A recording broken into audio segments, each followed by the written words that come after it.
بسم اللہ الرحمن الرحیم۔ السلام علیکم ورحمۃ اللہ وبرکاتہ۔ یہ زاد الطالبین کا تیسرا سبق ہے۔ اس سبق میں آپ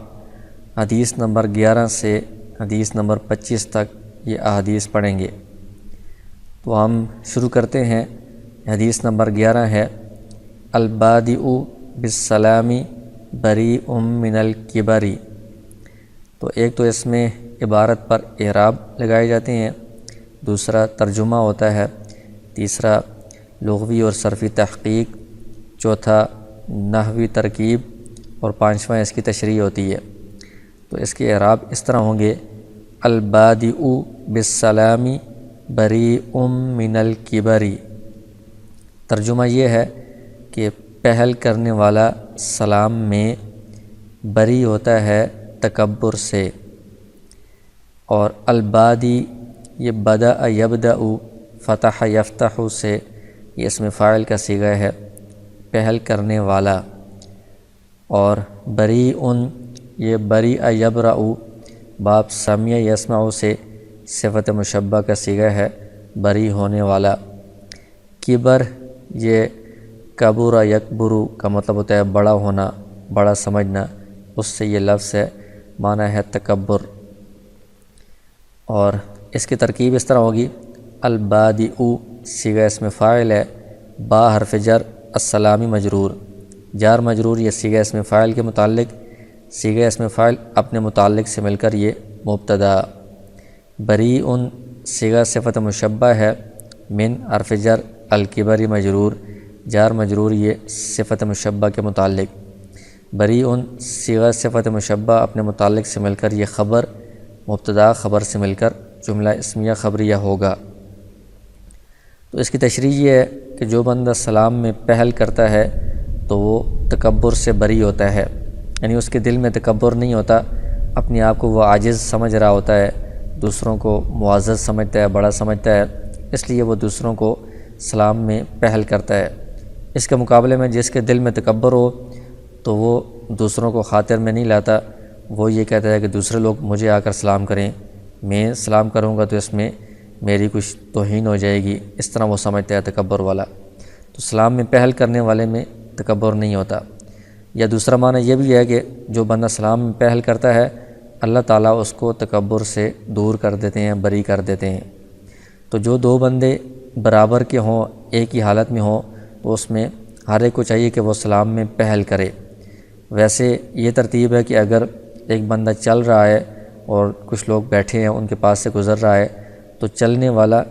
جو بیٹھے ہوئے ہیں ان کو وہ سلام کرے گا پہلے، اور ایک بندہ سواری پر جا رہا ہے، دوسرا پیدل ہے، تو سواری پر جانے والا پیدل کو پہلے سلام کرے گا۔ تو اگر دونوں ایک ہی حالت میں ہیں تو اس میں یہ ہے کہ ہر ایک کو دوسرے سے پہلے آگے بڑھ کر سلام کرنا چاہیے، اس کی بہت زیادہ فضیلت ہے۔ آگے حدیث نمبر 12 ہے الدنیا سجن المؤمن و جنت الکافر۔ ترجمہ اس طرح ہے: دنیا مومن کے لیے قید خانہ ہے اور کافر کے لیے جنت ہے۔ تو اس میں سجن قید خانہ ہے، اس کی جمع سجون آتی ہے۔ مؤمن آمن یؤمن ایمانا باب افعال سے اسم فاعل ہے، ایمان لانے والا۔ جنت باغ کو کہتے ہیں، جمع جنات آتی ہے۔ کافر یہ کفر یکفر باب نصر ینصر سے ناشکری کرنا، انکار کرنا، اسم فاعل ہے، انکار کرنے والا، کفر کرنے والا۔ ترکیب اس طرح ہوگی: الدنیا مبتدا، سجن مضاف، المؤمن مضاف الیہ، مضاف مضاف الیہ سے مل کر معطوف علیہ، واو حرف عطف، جنت مضاف، الکافر مضاف الیہ، مضاف مضاف الیہ سے مل کر معطوف۔ یہ دونوں معطوف معطوف علیہ سے مل کر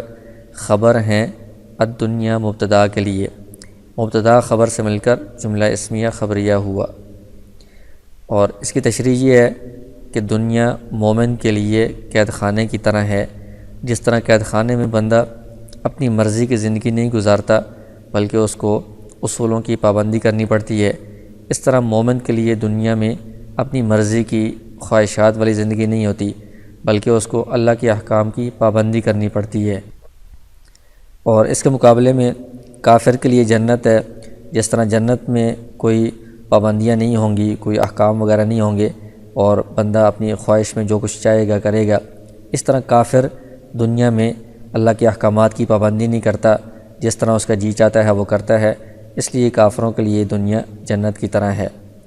دوسرا اس کا معنی یہ بھی ہے کہ جس طرح قید خانے میں بندہ دل نہیں لگاتا کہ میں نے ہمیشہ یہاں ہی رہنا ہے، بلکہ اس کو پتہ ہے کہ میں نے یہاں سے نکلنا ہے، نکلنے کی کوشش کرتا ہے، اس طرح مومن دنیا کو اپنا ہمیشہ کا مسکن نہیں سمجھتا کہ میں نے ہمیشہ یہاں رہنا ہے، اس کو پتہ ہے کہ یہاں سے میں نے کچھ عرصے بعد نکل جانا ہے، آگے بہت لمبی زندگی آنے والی ہے۔ جبکہ جس طرح انسان جنت کے اندر ہمیشہ رہے گا تو کافر بھی دنیا کو جنت سمجھتا ہے، ہمیشہ کی جگہ سمجھتا ہے کہ ہمیشہ یہاں ہی رہنا ہے، آخرت کو نہیں مانتا، تو اس لیے اس کے لیے یہ جنت ہوتی ہے۔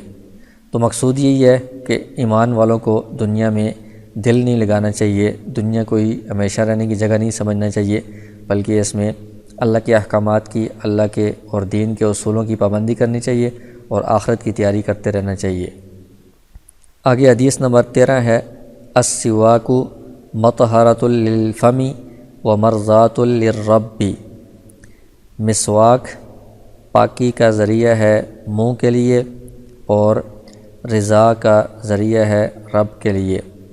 یعنی مسواک منہ کی پاکی کا اور رب کی اللہ تعالیٰ کی رضا کا ذریعہ ہے۔ اس میں السواک یہ مصدر ہے، مسواک کو کہتے ہیں، سا کا یسوک باب نصر ینصر سے مسواک کرنا، گھمانا، اس معنی میں یہ استعمال ہوتا ہے۔ مطہرۃ یہ مصدر میمی ہے، طہر یطہر پاک ہونا، پاک کرنا، اس سے یہ ہے۔ اور ایک اس میں یہ بھی صورت ہو سکتی ہے کہ یہ مفعلۃ اس میں ظرف ہو کہ یہ پاک کرنے کی جگہ ہے، یا پاک کرنے کا آلہ، اس میں آلہ بھی ہو سکتا ہے، مطہرۃ۔ اور فم اس کی اصل ہے فوہن، جمع اس کی آتی ہے افواہن، منہ کو کہتے ہیں۔ مرضات یہ بھی مصدر میمی ہے، راضی ہونا، اور اس کو مرضات اس میں ظرف بھی بنا سکتے ہیں کہ راضی ہونے کی جگہ ہے یا راضی ہونے کا سبب ہے۔ اس کی ترکیب اس طرح ہوگی، السواک مبتدا، مطہرۃ مصدر میمی ہے، للفم لام حرف جر، فم مجرور، جار مجرور سے مل کر یہ مصدر کے متعلق، مصدر اپنے متعلق سے مل کر معطوف علی، واو حرف عطف، مرضات مصدر ہے، یہ بھی مصدر میمی، لام حرف جر، رب مجرور، جار مجرور سے مل کر یہ مصدر کے متعلق، مصدر اپنے متعلق سے مل کر یہ معطوف، تو یہ معطوف علی ہے اور واو حرف عطف اور یہ اس کا معطوف، یہ دونوں معطوف علی سے مل کر خبر ہیں السواک مبتدا کے، مبتدا خبر سے مل کر جملہ اسمیہ خبریہ ہوا۔ اس میں مسواک کے فوائد بتائے گئے ہیں کہ اس میں دنیاوی فائدہ بھی ہے اور آخرت کا فائدہ بھی ہے۔ دنیاوی فائدہ یہ ہے کہ انسان کے منہ کو پاکیزگی اور صفائی حاصل ہوتی ہے اس سے، اور اخروی فائدہ یعنی دینی فائدہ یہ ہے کہ اللہ تعالیٰ کی اس سے رضا حاصل ہوتی ہے۔ تو مسواک کرنے کے بہت سارے فضائل احادیث میں بیان ہوئے ہیں، اور مسواک کے ساتھ جو نماز پڑھی جاتی ہے اس کا ثواب بھی بہت زیادہ ہوتا ہے، اس لیے مسواک کرنے کا اہتمام کرنا چاہیے۔ آگے حدیث نمبر 14 ہے، الید العلیٰ خیر من الید السفلی۔ الید العلیٰ اوپر والا ہاتھ، خیر بہتر ہے، من ال سے، ید السفلی نیچے والے ہاتھ سے، یعنی دینے والا ہاتھ بہتر ہے لینے والے ہاتھ سے۔ تو الید ہاتھ کو کہتے ہیں جمع ایدی، علیٰ یہ اعلیٰ یعلو، نصر ینصر سے استعمال ہوتا ہے، اور اس میں تفضیل مذکر ہے اعلیٰ بلند، اور اس میں تفضیل مؤنث کا صیغہ ہوگا علیٰ فعلا کے وزن پر، تو یہ الید مؤنث ہے تو اس کے لیے علیٰ بلند مؤنث والا صیغہ استعمال ہوا ہے۔ خیر یہ اخیر تھا اصل میں، اس میں تفضیل بہتر ہے۔ اور پھر آگے السفلی یہ بھی سفل یسفل نصر ینصر سے استعمال ہوتا ہے، اور اسفل مذکر ہے اس میں تفضیل میں، اور اس میں تفضیل مؤنث سفلا فعلا کے وزن پر یہ اس میں تفضیل مؤنث کا صیغہ ہے۔ ترکیب اس طرح ہوگی، الید موصوف، العلیٰ صفت، موصوف صفت سے مل کر مبتدا، خیر صیغہ اسم تفضیل، من حرف جر، الید موصوف، السفلی صفت، موصوف صفت سے مل کر مجرور، جار مجرور سے مل کر خیر اسم تفضیل کے متعلق، اسم تفضیل اپنے متعلق سے مل کر یہ خبر ہے الید العلیہ مبتدا کی، مبتدا خبر سے مل کر جملہ اسمیہ خبریہ ہوا۔ اور اس کی تشریح یہ ہے کہ جو اوپر والا ہاتھ ہوتا ہے، جو دینے والا ہوتا ہے، وہ نیچے والے ہاتھ سے یعنی لینے والے ہاتھ سے بہتر ہے، یعنی انسان کو کوشش یہ کرنی چاہیے کہ یہ دینے والا بنے، لینے والا نہ بنے۔ تو لینے والے میں اگر بندے کے پاس ضرورت کی کچھ چیزیں موجود ہوں تو اس کے لیے لینا، سوال کرنا یہ منع ہے، جائز نہیں ہے۔ اور بعض علماء یہ فرماتے ہیں کہ ایک دن کا کھانا پینا اگر بندے کے پاس ہے تو اس کے لیے سوال کرنا جائز نہیں ہے۔ اگر سخت مجبوری ہو، جان کا خطرہ ہو، کچھ بھی کھانے پینے کے لیے نہ ہو، پھر بقدر ضرورت سوال کرنے کی اجازت ہے، لیکن اس کے بغیر سوال کرنا، مانگنا، اس کی ممانعت آئی ہے۔ تو اس لیے سوال کرنے کے بجائے خود اپنی محنت سے کمائی کرنی چاہیے اور دوسروں کو دینے والا بننا چاہیے۔ آگے حدیث نمبر 15 ہے الغیبۃ اشد من الزنا، غیبت پیٹھ پیچھے برائی کرنا زنا سے زیادہ سخت ہے۔ الغیبۃ یہ غاب یا غیبو کا معنی ہوتا ہے غائب ہونا، اور باب افتعال سے اغتاب یغتاب، یہ غیبت کرنا، پیٹھ پیچھے برائی کرنا، یہ اس سے مصدر ہے۔ یہ اشد یہ شد یا شد باندھنا اور یا سخت ہونا، اس سے یہ آتا ہے اشد اسم تفضیل، یہ اصل میں تھا اشددو، تو پہلے دال کی حرکت ماقبل شین کو دے دی ہے اور دال کا دال میں ادغام کر دیا گیا ہے، اشدو زیادہ سخت یا زیادہ بھاری۔ زنا یہ زنا یزنی ضرب یضرب سے استعمال ہوتا ہے اور یہ اس کا مصدر ہے۔ ترکیب اس طرح ہوگی الغیبۃ مبتدا، اشد صیغہ اسم تفضیل، من حرف جر، الزنا مجرور، جار مجرور سے مل کر صیغہ اسم تفضیل کے متعلق، صیغہ اسم تفضیل اپنے متعلق سے مل کر یہ خبر ہے مبتدا کی، مبتدا خبر سے مل کر جملہ اسمیہ خبریہ ہوا۔ اور اس کی تشریح یہ ہے کہ غیبت کا مطلب ہوتا ہے کہ کسی کے پیٹھ پیچھے یعنی اس کی غیر موجودگی میں ایسی بات کرنا کہ اگر وہ اس کو سن لے تو اس کو ناگوار گزرے، اس کو غیبت کہا جاتا ہے۔ اور یہ اس سے مراد یہ ہے کہ یہ بات اس میں پائی جاتی ہو جو بات کی جا رہی ہے۔ اگر کسی میں کوئی بات نہیں پائی جا رہی اور آپ اس کے بارے میں وہ بات کر رہے ہیں تو یہ بہتان بن جاتا ہے، وہ اس غیبت سے بھی بڑا گناہ ہے۔ تو کسی کی ایسی بات جو اس میں پائی جاتی ہے اس کو اس کی غیر موجودگی میں کرنا کہ اگر اس کو پتہ چلے تو وہ اس کو ناپسند کرے گا، ناگوار گزرے گی، اس کو غیبت کہا جاتا ہے۔ تو یہ غیبت گناہ ہے، قرآن میں بھی اس غیبت کرنے سے منع کیا گیا ہے۔ تو یہاں پر کہا جا رہا ہے کہ یہ زنا جو بہت بڑا گناہ ہے، بہت بڑا جرم ہے، اس سے بھی زیادہ یہ بڑا گناہ ہے۔ تو اس کی ایک وجہ تو یہ ہے کہ زنا کو لوگ گناہ سمجھتے ہیں، اس سے بعد میں توبہ طائب ہو جاتے ہیں، اللہ سے معافی مانگ لیتے ہیں، لیکن غیبت کو گناہ نہیں سمجھا جاتا، اس کو بہت ہلکا لیا جاتا ہے، تو بعد میں پھر توبہ بھی لوگ نہیں کرتے، اس لیے یہ زیادہ سخت گناہ بن جاتا ہے۔ دوسری بات اس میں یہ ہے کہ زنا میں بعد میں بندہ اللہ تعالیٰ سے توبہ کرے، معافی مانگے تو اللہ تعالیٰ معاف کر دیتے ہیں، لیکن غیبت کا تعلق حقوق العباد کے ساتھ ہوتا ہے، اس میں توبہ کرنے اور اللہ سے معافی مانگنے کے باوجود غیبت معاف نہیں ہوتی جب تک جس بندے کی غیبت کی گئی ہے اس سے بندہ معافی نہ مانگ لے، اس لیے یہ زیادہ سخت گناہ بن جاتا ہے۔ آگے حدیث نمبر 16 ہے الطہور شطر الایمان، صفائی یا پاکیزگی ایمان کا حصہ ہے۔ طہور طہر یطہر پاک ہونا، صاف ہونا، شطر کا مطلب ہوتا ہے آدھا یا ایک حصہ،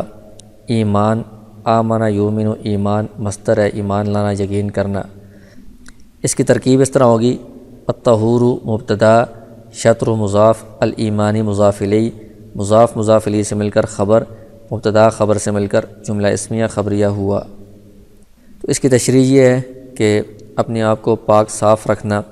یعنی نجاست حکمی سے بھی پاک رکھنا اور نجاست حقیقی جو ظاہری نجاست ہوتی ہے اس سے بھی اپنے آپ کو پاک رکھنا، یہ آدھا ایمان ہے۔ تو ایمان کے اندر نماز ایک اہم عبادت ہے، اس کے لیے پاکیزگی ضروری ہے۔ تو پاکیزگی ہوگی تو نماز ہوگی، تو نماز ہوگی تو ایمان کا ایک حصہ مکمل ہوگا، تو اس لیے اس کو ایمان کا حصہ شمار کیا گیا ہے۔ اسی طرح اور بھی عبادات کے لیے بھی اور بندے کو ویسے بھی زندگی گزارنے کے لیے پاک صاف رہنے کو پسند کیا گیا ہے، اس لیے اس کو ایمان کا حصہ اور ایمان کا جز شمار کیا گیا ہے۔ آگے حدیث نمبر 17 ہے، القرآن حجت لک او علیک، قرآن حجت ہے تمہارے لیے یا تمہارے خلاف۔ تو اس میں القرآن یہ قرآن کریم کا نام ہے۔ قرن یقرن ملا ہوا ہونا، باب نصر ینصر سے استعمال ہوتا ہے، اس سے یہ لفظ بنا ہے، یا پھر قرأ یقرأ پڑھا جانے والا پڑھنا، اس سے یہ لفظ بنا ہے۔ حجتن معنی ہوتا ہے دلیل، اور اس کی جمع ہے حجج، اور لام جب استعمال ہوتا ہے تو اس کا مطلب ہوتا ہے کسی کے حق میں، کسی کے فائدے کے لیے۔ علی جب استعمال ہوتا ہے تو اس کا مطلب ہوتا ہے کہ اس کے خلاف، اور اس کی ترکیب اس طرح ہوگی، القرآن مبتدا، حجتن یہ مصدر ہے، لام حرف جر، کاف ضمیر مجرور، جار مجرور سے مل کر معطوف علی، او حرف عطف، علی حرف جر، کاف ضمیر مجرور، جار مجرور سے مل کر معطوف، یہ دونوں معطوف علی سے مل کر متعلق ہوں گے حجتن مصدر کے۔ حجتن مصدر اپنے متعلق سے مل کر خبر ہے القرآن مبتدا کی، مبتدا خبر سے مل کر جملہ اسمیہ خبریہ ہوا۔ تو اس کی تشریح یہ ہے کہ قرآن قیامت کے دن یا تو بندے کے حق میں گواہی دے گا، اس کے لیے سفارش کرے گا، یا اس کے خلاف گواہی دے گا۔ یعنی جو لوگ قرآن کے حقوق کو ادا کریں گے، قرآن کو اپنے سامنے رکھیں گے، اس کی تعلیمات پر عمل کریں گے، تو وہ قیامت کے دن ان کی سفارش کرے گا اور ان کی بخشش کروا دے گا، اور جو لوگ اس کو پس پشت ڈالیں گے، اس کی ناقدری کریں گے، اس کے احکامات پر عمل نہیں کریں گے، تو یہ ان کے خلاف ثبوت ہوگا، ان کے خلاف یہ دلیل بنے گا اور ان کو یہ عذاب دلوائے گا۔ تو اس لیے قرآن کے حقوق کو ادا کرنے کی کوشش کرنی چاہیے، پڑھنا بھی چاہیے، اور پڑھنے کے ساتھ اس کے احکام پر عمل بھی کرنا چاہیے۔ آگے حدیث نمبر 18 ہے، الجرس مزامیر الشیطان، گھنٹی شیطان کی بانسری ہے۔ تو جرس کہتے ہیں گھنٹی کو، مزامیر مزمار کی جمع ہے، بانسری، شیطان اس کی جمع شیاطین آتی ہے۔ ترکیب اس طرح ہے، الجرس مبتدا، مزامیر مضاف، الشیطان مضاف الیہ، مضاف الیہ سے مل کر خبر، مبتدا خبر سے مل کر جملہ اسمیہ خبریہ ہوا۔ اور اس کی تشریح یہ ہے کہ گھنٹی یا کوئی بھی ساز یا میوزک وغیرہ یہ شیطان کی بانسریاں ہیں، یعنی ایسی چیزیں کہ جن کے طرف دل مائل ہو اور اللہ کی ذکر اور عبادت سے دل ہٹ جائے، ایسی چیزیں یہ شیطان کی بانسریاں ہیں۔ ان کے ذریعے سے شیطان لوگوں کو اللہ کے ذکر عبادت سے ہٹا کر اپنی طرف مشغول رکھتا ہے۔ تو ایسی میوزک اور ساز اور گھنٹیاں، ان سے بچنے کا حکم دیا گیا ہے۔ آگے حدیث نمبر 19 ہے، النساء حبائل الشیطان، عورتیں شیطان کے جال ہیں۔ تو النساء یہ جمع کے لیے آتا ہے عورتوں کے لیے، واحد امرأتن ایک عورت کے لیے امرأتن، جمع کے لیے نساء بہت ساری عورتیں۔ حبائل حبالتن کی جمع ہے، حبالتن جال، حبائل بہت سارے جال۔ الشیطان اس کی جمع شیاطین آتی ہے۔ ترکیب اس طرح ہوگی، النساء مبتدا، حبائل مضاف، الشیطان مضاف الیہ، مضاف الیہ سے مل کر خبر، مبتدا خبر سے مل کر جملہ اسمیہ خبریہ ہوا۔ اس کی تشریح یہ ہے کہ عورتیں شیطان کے جال ہیں، یعنی شیطان عورتوں کے ذریعے سے بہت سارے لوگوں کو گناہوں میں پھنساتا ہے۔ یعنی جو عورتیں بے پردہ ہوتی ہیں یا نامحرم مردوں کے سامنے آتی ہیں، ان کے ذریعے سے شیطان مردوں کو گمراہ کرتا ہے، ان کو گناہوں میں مبتلا کرتا ہے، تو یہ شیطان کے لیے جال ثابت ہوتی ہیں۔ آگے 20 نمبر حدیث ہے، الطاعم الشاکر کالصائم الصابر، الطاعم کھانا کھانے والا، الشاکر اس پر شکر کرنے والا، کا مطلب ہے کی طرح ہے، الصائمی روزے دار، الصابری صبر کرنے والے کی طرح، یعنی کھانا کھا کر شکر کرنے والا روزہ رکھ کر صبر کرنے والے کی طرح ہے۔ تو اس میں الفاظ کی تحقیق یہ ہے، الطاعم، طاعم یطعم، باب سمیع یسمع سے استعمال ہوتا ہے کھانا کھانا۔ الشاکر، شکر یشکر، نصر ینصر سے استعمال ہوتا ہے شکر کرنا، قدر کرنا۔ تو الطاعم یہ بھی اسم فاعل ہے، الشاکر یہ بھی اسم فاعل ہے، یہ کاف تشبیہ کے لیے ہے۔ الصائم، صام یصوم، باب نصر ینصر سے استعمال ہوتا ہے، یہ اسم فاعل ہے، روزہ رکھنے والا۔ الصابر، صبر یصبر، باب ضرب یضرب سے استعمال ہوتا ہے صبر کرنا، برداشت کرنا، اس سے یہ اسم فاعل ہے، صبر کرنے والا۔ ترکیب اس طرح ہوگی، الطاعم موصوف، الشاکر صفت، موصوف صفت سے مل کر مبتدا، کاف حرف جر، الصائم موصوف، الصابر صفت، موصوف صفت سے مل کر یہ حرف جر کے لیے مجرور، جار مجرور یہ ثابتن کے متعلق ہو کر خبر، مبتدا خبر سے مل کر جملہ اسمیہ خبریہ ہوا۔ تشریح اس طرح ہوگی کہ جو بندہ کھانا کھا رہا ہے اور اس پر اللہ کا شکر ادا کرتا ہے تو اس کو ایسا ہی ثواب ملتا ہے جیسے روزہ رکھنے والا اور کھانے پینے سے صبر کرنے والے کو ملتا ہے۔ یعنی روزہ رکھنا اور کھانے پینے سے صبر کرنا، اپنے نفس کو خواہشات سے بچانا، یہ کتنا مشکل کام ہے۔ تو ایسا مشکل کام کرنے والے کو جس طرح ثواب ملتا ہے، اس طرح کھانا کھانے کے بعد اللہ تعالیٰ کا شکر ادا کرنے والے کو بھی اسی طرح ثواب ملتا ہے۔ تو اس لیے بندے کو اگر سب چیزیں مل رہی ہوں، اللہ کی نعمتیں میسر ہیں، تو ان پر اللہ تعالیٰ کا بار بار شکر ادا کرنا چاہیے، ان پر اترانا نہیں چاہیے۔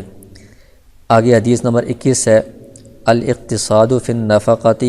نصف المعیشتی، اقتصاد کہتے ہیں میانہ روی اختیار کرنا، فی النفقۃ خرچ میں،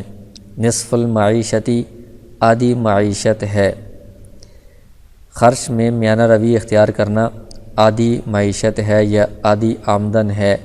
یا آدھی زندگی ہے۔ الاقتصاد یہ باب افتعال سے مصدر ہے، میانہ روی اختیار کرنا،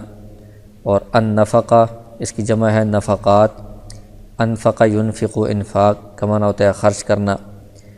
اور معیشت عاش یعیش باب ضرب یضرب سے استعمال ہوتا ہے زندہ رہنا، زندگی گزارنا۔ تو اس کی ترکیب اس طرح ہوگی، الاقتصاد مصدر ہے، فی النفقۃ جار مجرور مصدر کے متعلق ہوا، مصدر اپنے متعلق سے مل کر مبتدا، نصف مضاف، المعیشت مضاف الیہ، مضاف مضاف الیہ سے مل کر خبر، مبتدا خبر سے مل کر جملہ اسمیہ خبریہ ہوا۔ تو اس کی تشریح یہ ہے کہ خرچ کرنے میں بندہ اگر بخل سے کام لے تو یہ بھی شریعت میں ممنوع ہے بخل کرنا، اور اگر اسراف فضول خرچی کرے تو یہ بھی شریعت میں ممنوع ہے۔ تو درمیانہ راستہ بندہ اختیار کرے، میانہ روی اختیار کرے، تو اس سے بندے کی آدھی زندگی اچھی ہو جاتی ہے۔ یعنی ایک تو بندہ کمائی کرے اور دوسرا اس کو میانہ روی کے ساتھ خرچ کرے، یعنی اپنی آمدن کو اور اخراجات کو وہ مناسب رکھے، برابر رکھے، تو اس سے اس کی زندگی درست ہو جاتی ہے۔ اگلی حدیث ہے، وَالتَّوَدُّدُ إِلَى النَّاسِ نِصْفُ الْعَقْلِ، لوگوں کے ساتھ محبت رکھنا، اچھا تعلق رکھنا، یہ آدھی عقل ہے۔ تودد یہ باب تفاعل کا مصدر ہے، محبت کرنا، کسی سے اچھا تعلق رکھنا، إِلَى النَّاسِ لوگوں کی طرف، نصف العقل آدھی عقل ہے، یعنی یہ سمجھداری ہے۔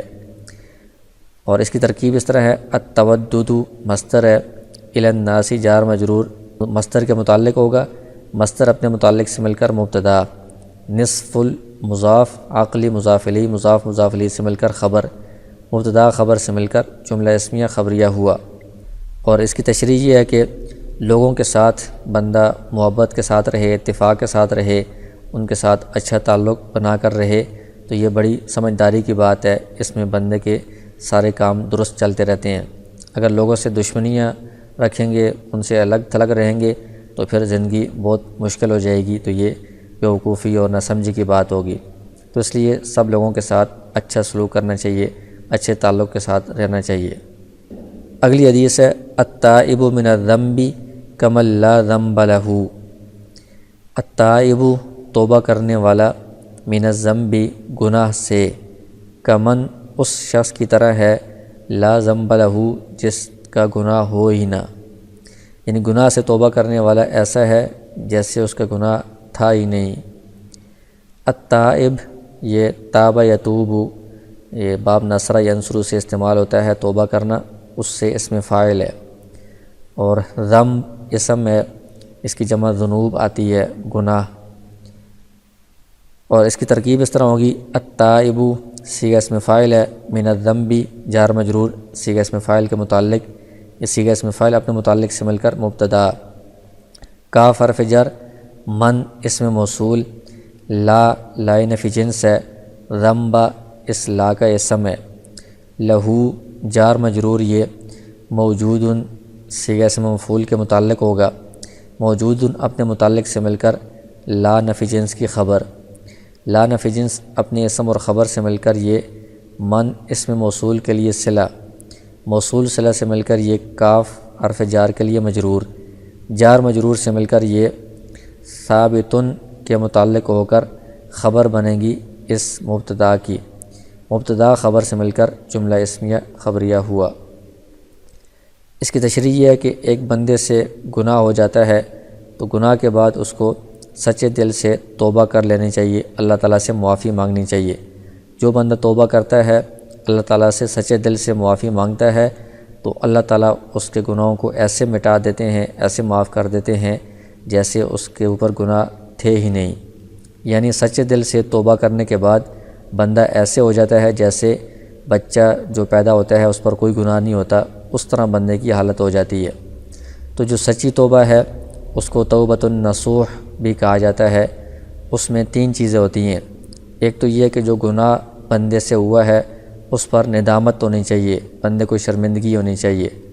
اور دوسرا یہ کہ ابھی فی الوقت فوراً بندہ اس گناہ کو ترک کر دے، چھوڑ دے کہ ابھی میں نہیں کرتا،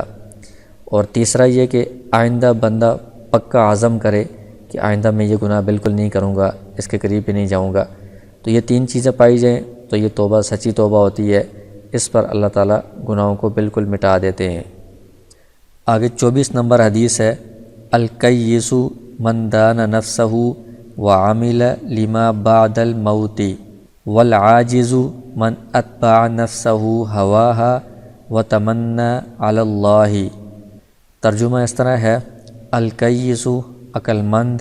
من وہ ہے، دانا نفسہ جو اپنے آپ کو یا اپنے نفس کو تابع کرے، وعمل اور عمل کرے، لما بعد الموت موت کے بعد کے لیے، اور عاجز بیوقوف من وہ ہے، اتبع جو پیچھے لگائے، نفسہ اپنے نفس کو، ہواہا اپنی خواہش کے، وتمنا اور تمنا کرے یعنی امید رکھے، علی اللہ اللہ پر، یعنی عقل مند وہ شخص ہے جو اپنے نفس کو تابع رکھے اور موت کے بعد کے لیے عمل کرے، اور بیوقوف وہ شخص ہے جو اپنے آپ کو خواہش کے پیچھے لگائے اور اللہ پر امیدیں باندھے۔ تو اس میں الکیس اس کا معنی ہے عقل مند ہونا، دانا یدینو اس کا معنی ہوتا ہے تابع کرنا، ذلیل کرنا، نفس جان کو کہتے ہیں، روح کو یا دل کو، جمع انفس آتی ہے، عامل یعمل باب سامع یسمع سے عمل کرنا، موت جمع اموات، عاجز عجز یعجز یہ عاجز ہونا یعنی بیوقوف ہونا، اس معنی میں استعمال ہوتا ہے، اس میں فاعل ہے، اتبع یتبع باب افعال سے ماضی ہے، پیچھے لگانا، ہوا کہتے ہیں خواہش کو، تمنا باب تفاعل ہے، ماضی ہے، امید رکھنا، امید باندھنا۔ اس کی ترکیب اس طرح ہوگی الکیس مبتدا، من اسم موصول، دانا فعل، اس کے اندر ضمیر فاعل ہے، نفسہ مضاف مضاف الیہ سے مل کر مفعول بہ، فعل فاعل مفعول بہ سے مل کر یہ معطوف علیہ بنے گا، آگے واو حرف عطف، عامل فعل ہے، اس کے اندر ضمیر فاعل ہے، لام حرف جر، ما موصولہ، بعد مضاف الموت مضاف الیہ، بعد الموتی مضاف مضاف الیہ سے مل کر یہ مفعول فی بنے گا ثابتن صیغہ اسم فاعل کے لیے، اور صیغہ اسم فاعل اپنے مفعول فی سے مل کر ما اسم موصول کے لیے صلہ، موصول صلہ سے مل کر یہ لام حرف جر کے لیے مجرور، جار مجرور سے مل کر یہ عاملہ فعل کے متعلق، عاملہ فعل اپنے فاعل اور متعلق سے مل کر یہ معطوف علی اور معطوف سے مل کر من اسم موصول کے لیے صلہ، موصول صلہ سے مل کر یہ الکیس مبتدا کی خبر، مبتدا خبر سے مل کر جملہ اسمیہ خبریہ ہو کر یہ معطوف علی بنے گا۔ آگے واو حرف عطف ہے، العاجز مبتدا من اسم موصول، اتبع فعل ضمیر اس کا فاعل، نفسہ مضاف مضاف الیہ سے مل کر مفعول بہ اول، ہواہا مضاف مضاف الیہ سے مل کر مفعول بہ ثانی۔ یہ اتبع فعل اپنے فاعل اور دونوں مفعولوں سے مل کر جملہ فعلیہ خبریہ ہو کر معطوف علی، واو حرف عطف، تمنا فعل ضمیر اس کا فاعل ہے، علی اللہ جار مجرور سے مل کر فعل کے متعلق، فعل اپنے فاعل اور متعلق سے مل کر جملہ فعلیہ خبریہ ہو کر معطوف، یہ دونوں معطوف علی سے مل کر صلہ بنیں گے من اسم موصول کے لیے، موصول صلہ سے مل کر یہ خبر ہے عاجز مبتدا کے لیے، مبتدا خبر سے مل کر جملہ اسمیہ خبریہ ہو کر یہ معطوف ہے پچھلے جملے کے لیے، معطوف علی سے مل کر جملہ معطوفہ ہوا۔ اس کی تشریح یہ ہے کہ عقل مند شخص وہ ہے، سمجھدار شخص وہ ہے جو اپنے نفس کو تابع بنائے، یعنی اپنے نفس کو وہ کھلا نہ چھوڑے، جو مرضی ہے وہ نہ کرتا رہے، بلکہ اپنے نفس کو اللہ کے احکامات کے دین کے تابع بنائے اور موت کے بعد کے لیے کام کرے، دنیا کی زندگی کو یہ سب کچھ نہ سمجھے بلکہ دنیا کی زندگی کو عارضی سمجھے، موت کے بعد کی زندگی کو سامنے رکھ کر اس کے لیے وہ تیاری کرے، تو یہ بندہ عقل مند ہے، سمجھدار ہے۔ اس کے مقابلے میں وہ بندہ بیوقوف ہے جو اپنے نفس کو تابع فرمانبردار نہیں کرتا بلکہ اپنے نفس کو خواہش کے پیچھے لگائی رکھتا ہے، جو اس کی خواہش میں آتا ہے، جو دل چاہتا ہے وہ کرتا ہے، دین کے احکامات کی پابندی نہیں کرتا، یہ شخص بیوقوف ہے۔ اور ساتھ ساتھ وہ اللہ پر امیدیں بھی باندھتا ہے، یعنی اللہ کے احکامات کو نہیں مانتا، خواہش پر چلتا ہے اور اللہ پر امیدیں باندھتا ہے کہ میں بخشا جاؤں گا اور میرے سارے حساب کتاب ٹھیک ہوگا، ایسا بندہ بیوقوف ہے۔ تو اللہ تعالیٰ سے امید تو رکھنی چاہیے لیکن ساتھ ساتھ اس کے احکامات کی پابندی بھی کرنی چاہیے، اپنی طرف سے اللہ کی اطاعت کی کوشش بھی کرنی چاہیے۔ نفس کی اطاعت کرتے ہوئے اللہ پر امید باندھنا یہ بیوقوفی والی بات ہے۔ آگے 25 نمبر حدیث ہے، المؤمن مألف ولا خیر فی من لا یألف ولا یؤلف، مومن انس کی مانوس ہونے کی جگہ ہے، ولا خیر اور کوئی بھلائی نہیں ہے فی من اس شخص میں جو نہ مانوس ہو دوسروں سے، ولا یؤلف اور نہ لوگ اس سے مانوس ہوں۔ المؤمن یہ آمن یؤمن ایمانا باب فعال سے اسم فاعل ہے، ایمان لانے والا، مألف یہ الف یألف یہ باب سامع یسمع سے ہے، مانوس ہونا، یہ اسم ظرف ہے مانوس ہونے کی جگہ، اور خیر یہ اسم تفضیل ہے، اصل میں اخیرو تھا۔ آگے یألف یہ مضارع کا صیغہ ہے واحد مذکر غائب کا، اور معلوم یعنی معروف کا صیغہ ہے یہ کہ لا یألف مانوس نہیں ہوتا، اور لا یؤلف یہ مضارع مجہول ہے کہ مانوس نہیں ہوا جاتا، یعنی اس کے ساتھ دوسرے لوگ مانوس نہیں ہوتے۔ اس کی ترکیب اس طرح ہوگی، المؤمن مبتدا ہے، مألف اس کی خبر ہے، مبتدا خبر سے مل کر یہ جملہ اسمیہ خبریہ ہوا۔ آگے یہ الگ جملہ ہے، لا یہ لا نفی جنس ہے، خیر اس کا اسم ہے، فی حرف جر، من اسم موصول، لا یألف یہ فعل ہے، اس کے اندر ضمیر فاعل ہے، فعل فاعل سے مل کر معطوف علی، واو حرف عطف، لا یؤلف فعل مجہول، اس کے اندر ضمیر نائب فاعل، یہ فعل مجہول اپنے نائب فاعل سے مل کر معطوف، یہ دونوں معطوف علی سے مل کر من اسم موصول کے لیے صلہ، موصول صلہ سے مل کر مجرور، جار مجرور یہ ثابتن کے متعلق ہو کر لا نفی جنس کی خبر، لا نفی جنس اپنے اسم اور خبر سے مل کر جملہ اسمیہ خبریہ ہوا۔ تو اس کی تشریح یہ ہے کہ مومن ایسا ہوتا ہے کہ وہ انس کی یا مانوس ہونے کی یا محبت کی جگہ ہوتا ہے، یعنی مومن کے ساتھ سب لوگ محبت کر رہے ہوتے ہیں، وہ بھی دوسروں سے محبت کر رہا ہوتا ہے، سب کے ساتھ اچھا سلوک کر رہا ہوتا ہے، اتحاد اور اتفاق سے رہ رہا ہوتا ہے، سب اس سے مانوس ہوتے ہیں اور وہ سب سے مانوس ہوتا ہے۔ تو مومن کی شان یہی ہونی چاہیے کہ سب لوگ اس سے مانوس ہوں، اس کو اچھا سمجھیں، وہ دوسروں کو اچھا سمجھے۔ ایسا بندہ نہیں ہونا چاہیے کہ وہ ایسا سخت ہو کہ لوگ اس کے قریب بھی نہ آئیں، اس کی کوئی بات بھی نہ سنیں، نہ وہ کسی کی بات سنیں، اور ہر ایک کے ساتھ نفرت ہو، دشمنی ہو۔ یہ مومن کی شان نہیں ہے۔ مومن کا ہر ایک کے ساتھ اچھا سلوک ہوتا ہے، ہر ایک کے ساتھ اس کی انسیت ہوتی ہے، محبت ہوتی ہے۔ اور آگے کہا جا رہا ہے کہ اس شخص میں کوئی خیر نہیں ہے، کوئی بھلائی نہیں ہے جو نہ دوسروں کے ساتھ مانوس ہوتا ہے اور نہ دوسرے اس کے ساتھ مانوس ہوتے ہیں، یعنی وہ نہ دوسروں کے ساتھ وہ اتحاد کے ساتھ اتفاق سے محبت سے رہتا ہے،